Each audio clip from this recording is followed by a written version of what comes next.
श्री शिवाय नमस्तुभ्यम। हर हर महादेव। 25 फरवरी से सीहोर कुबरेश्वर धाम में शिव महापुराण कथा शुरू हो गई है। महाशिवरात्रि के अवसर पर शुरू हुई शिव महापुराण कथा को आप 25 फरवरी से 3 मार्च तक आप आस्था चैनल यूट्यूब के माध्यम से दोपहर 1 बजे से 4 बजे तक देख पाएंगे। सीहोर कुबरेश्वर धाम के इस रुद्राक्ष महोत्सव में रुद्राक्ष अभिमंत्रित किए जा रहे हैं, जो वर्ष भर फ्री में बांटे जाते हैं।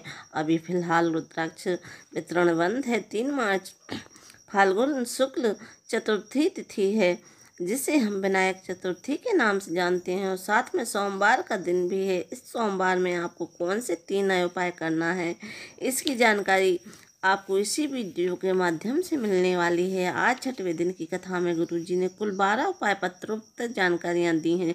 किसी कारणवश अगर आप आज की कथा नहीं सुन पाए हैं तो पूरी कथा का रस तत्व एक छोटे से वीडियो के माध्यम से मिलने वाला है। तो बढ़ते हैं पहली जानकारी की ओर। सरिता जी पत्र लेकर आई, लिखती हैं, शादी के 17 साल हो गए थे पर संतान सुख नहीं हुआ। तब किसी के कहने पर कथा के बारे में सुना। कथा पंडाल में सुनी। बाबा 3 माह में प्रदान करते हैं। मैंने और मेरे पति ने नागपुर की कथा पंडाल में बैठकर सुनी और पशुपतिनाथ भी व्रत किया और मेरा गर्भ ठहर गया। 18 साल के बाद संतान सुख हुआ है, उसी का आभार व्यक्त करने आए हैं। बढ़ते हैं दूसरी जानकारी की। हाल ही में पूर्ण हुई से महापुराण कथा में गुरुजी ने नए उपाय की जानकारी दी थी। गुरुजी ने कहा, शिवलिंग पर कुछ स्थान ऐसे होते हैं जहां पर स्पर्श कर देने से मात्र हमारे जीवन में एक तेज की अनुभूति होती है। बहुत ही विशेष उपाय की जानकारी दी है जो पहले गुरुजी ने कभी नहीं दी है। अगर शरीर में बहुत कष्ट हो रहा है, दर्द हो रहा है, शरीर में बहुत तकलीफ हो रही है, आपको ये उपाय अवश्य करना है। ये उपाय कभी भी किसी भी दिन कर सकते हैं। 3 मार्च सोमवार का दिन है, विशेष दिन है, तो यह उपाय आप कर सकते हैं।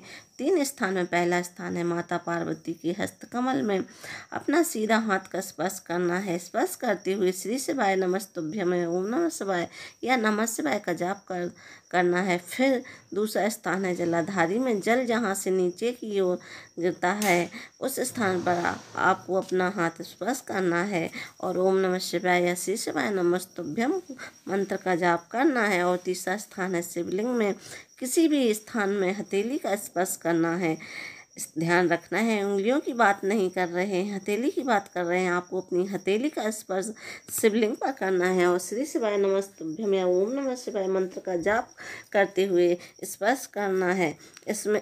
उसमें इतना बल प्रदान हो जाता है, उसे शारीरिक कष्टों से मुक्ति मिल जाती है। बढ़ते हैं आज की कथा की 5वीं जानकारी की ओर। गुरुजी ने कहा, दुनिया में ऐसा कोई रोग नहीं जिसकी दवा नहीं, दुनिया में कोई ऐसी समस्या नहीं जिसका हल एक लोटा जल ना हो, दवाई ना लगे तो कुंदकेश्वर महादेव का नाम लेते हुए दवाई खाना शुरू कर दो, आराम जरूर लगेगा।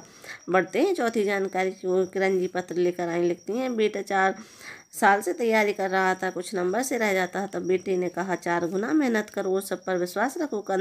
कथा पंडाल में कथा सुनी, भोपाल पंडाल में कथा सुनी और बाबा ने ऐसी कृपा की कि बेटा पुलिस में चयनित होकर इसी पंडाल में ड्यूटी कर रहा है, उसी का आभार व्यक्त करने आए हैं। बढ़ते हैं 5वीं जानकारी की ओर। गुरु पुष्पा जी पत्र लेकर आई, लिखती हैं, मेरे पास कुछ भी नहीं था, टीवी में कथा सुनकर आपको गुरु बना लिया। मेरे 2 बेटे और मेरे पति के पास कोई काम नहीं था, संकल्प लिया पशुपतिनाथ का व्रत करूंगी और कथा में टीवी में कथा सुनेंगी, पास में कथा होगी तो वो भी सुनेंगी। बाबा ने कृपा की, सभी को काम दे दिया, खुद की कंपनी शुरू हो गई है, उसी का आभार व्यक्त करने आए। बढ़ते हैं 6वीं जानकारी की ओर। 3 मार्च सोमवार के दिन आपको गुरुजी ने बताए हुए इस उपाय को करना है। बहुत दुख का समय चल रहा है, बहुत विपत्ति का समय चल रहा है, घर में पैसा आ ही नहीं रहा है, तो आपको हरेश्वर महादेव का नाम लेते हुए यह उपाय करना है। ध्यान रखिए, 5 बेलपत्र आपको कहाँ कहाँ अर्पित करना है, ध्यान से सुनिएगा। पहली बेलपत्र आपको माता सुख सुंदरी पर अर्पित करना है,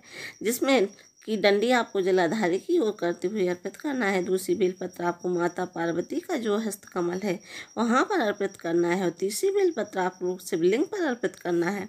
चौथी बेलपत्र जो नंदी का उठा हुआ चरण होता है उसी चरण पर अर्पित करना है और 5वीं बेलपत्र आपको मंदिर के पास में जो वृक्ष हो, चाहे वो बेल वृक्ष का वृक्ष हो, पीपल, बरगद या आंवला, जो भी मंदिर के प्रांगण में वृक्ष हो, उस वृक्ष के नीचे आपको बेलपत्र अर्पित कर देना है। सभी बेलपत्र अर्पित कर देने के बाद थोड़ा थोड़ा जल अर्पित करना है। जहाँ जहाँ आपने बेलपत्र अर्पित की है वहाँ वहाँ जल आपको अर्पित करना है। और बाद में जिस जगह पे, जिस पेड़ के नीचे आपने आखिरी में बेलपत्र, जो 5वीं बेलपत्र वहाँ अर्पित की, वहाँ पूरा जल आपको अर्पित कर देना है। और जल और बेलपत्र अर्पित करते समय आपको हरीश्वर महादेव का नाम स्मरण करना है। बढ़ते हैं अगली 7वीं जानकारी की ओर। भानु शर्मा जी पत्र लेकर आई, लिखती हैं, प्रतियोगी परीक्षा में चयनित नहीं हो रहा था। माँ ने कथा पंडाल में बैठकर कथा सुनने को कहा। मैंने भोपाल के कथा पंडाल में बैठकर कथा सुनी। बाबा की कृपा से शिक्षक वर्ग 1 में चयन हो गया है, उसी का आभार व्यक्त करने आई हूँ। बढ़ते हैं 8वीं जानकारी की ओर। संगीता जी पत्र लेकर आई, लिखती हैं, 2002 में शादी हुई, तब से बच्चा नहीं हुआ। लोग अपशब्द कहते, ताने देते। तब मेरी बुआ की लड़की ने इससे महाप्राण कथा सुनने को कहा और पशुपतिनाथ का व्रत करने को कहा। पंडाल में बैठकर कथा सुनी, सफ़ेद आंकड़े की जड़ का प्रयोग किया और बाबा की कृपा से 23 साल के बाद संतान सुख हुआ है, उसी का आभार व्यक्त करने आए हैं। बढ़ते हैं 9वीं जानकारी की। गुड़िया जी पत्र लेकर आई, लिखती हैं, मेरे बेटे को मिर्गी के दौरे बचपन से आते थे, कई जगह दिखाया पर लाभ नहीं हुआ। तब हम सीहोर गए और कुबरेश्वर धाम आए और रुद्राक्ष लेकर चले गए और रोज रुद्राक्ष का जल पिलाते। डॉक्टर का भी इलाज जारी रखा, अब उसे मिर्गी के दौरे नहीं आते, उसी का आभार व्यक्त करने आए हैं। बढ़ते हैं आज की कथा की 10वीं जानकारी की ओर। कई लोग कह रहे थे कि धाम में नेटवर्क की व्यवस्था करें, फोन नहीं लगता। इस पर गुरुजी ने कहा, यहाँ पर सिर्फ भोलेनाथ से नेटवर्क जोड़ता है और किसी से नहीं जोड़ पाता। तभी कहते हैं घर पर बता कर आओ कि अपने पिता के घर जा रहे हैं, फ़ोन लगेगा या नहीं पक्का नहीं है, बेफिक्र रहना। बढ़ते हैं आज की कथा की 11वीं जानकारी की ओर। गुरुजी ने कहा, मधुमक्खी और मनुष्य एक जैसे होते हैं। मधुमक्खी फूल का रस ला कर रखती जाती है और उसके बाद मैं खा लूँगी, और मनुष्य भी ऐसा ही है। दुनिया के लोगों को लगता है मकान बना लिया, तिजोरी भर ली, पर इन्हें भरने में तेरी जिंदगी पूरी खोखली हो जाती है। बढ़ते हैं आज की कथा की 12वीं जानकारी की ओर। जितने भी बेटा बेटी कंपटीशन एग्जाम की तैयारी कर रहे हैं, वो कुबेर भंडारी से निवेदन करके ज़रूर जाना कि मुझे धक्के ना खाना पड़े, आपको संभालना है। कुबेर भंडारी ज़रूर सुनेंगे। इसके बाद गुरुजी की जो अंगली से महाप्राण कथा है वो भटिंडा पंजाब में है, 6 मार्च से 12 मार्च तक रहेगी। इसका एड्रेस का है पटेल नगर रिंग रोड में से महाप्राण कथा होगी। इन उपायों से जुड़े मन में अगर कोई सवाल है तो आप कमेंट के माध्यम से पूछ सकते हैं। श्री शिवाय नमस्तुभ्यम। हर हर महादेव।